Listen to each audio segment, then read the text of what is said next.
Her sabah yapılacak bir dua dinleyelim. Hasbunallah ve ni'mel vekil. Hasbunallah ve ni'mel vekil. Yüzü güzel ni'mel mevla ve ni'mel nasir.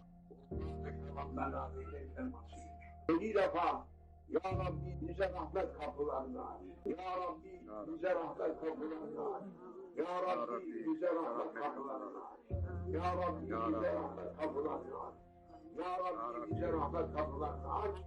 Ve 7 defa gecede de yine Hasbunallah ve ni'mel vekil.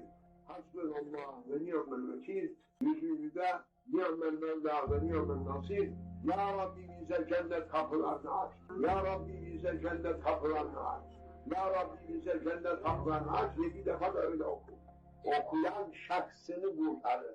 Umumuna tesiri yok da şahsını kurtarır. Çünkü umum söylemeyin. Tek söyleyen kimselere düşman kapısı açılır.